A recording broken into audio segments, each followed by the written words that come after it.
Before we get started, I wanted to actually present a puzzle. There's a nice 80-year-old story I'll tell you about somewhere in the middle of the event. There were several attempts here. Some numbers I heard were 81, 180, and so forth. Let's think about it. Each pair of adjacent points are separated by 1 unit. So how many 1 unit distances are there? 10 rows going this way, and each row gives you 9 1 unit distances. Now going vertically, the same thing. Again, so there's 90 plus 90, 180 is the right answer. Okay, quick question. How many 1 unit distances here?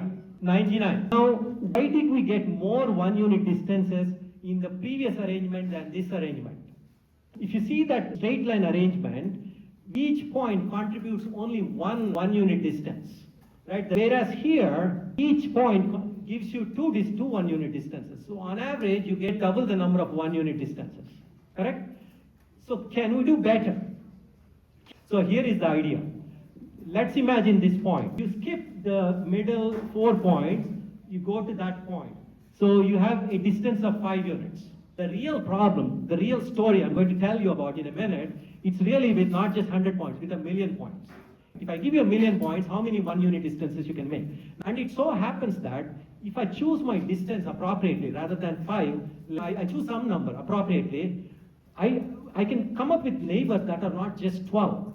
1 point can be the same distance away from 100 points or 1,000 points.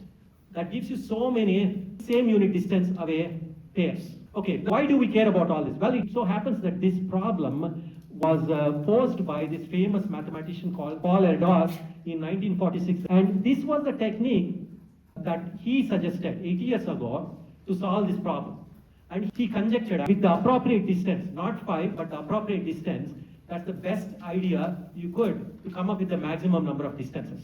This is the Erdős, and Erdős is a very prolific mathematician. He came up with several interesting math problems, this being one. Until, the culmination of the story is, until 2 weeks ago, OpenAI model came up with a completely new idea, and it beat the conjecture that was long-standing, that was standing for 80 years. Right? You know, it was a long-standing conjecture for that reason, but now we have a counterexample. Right. That's the story.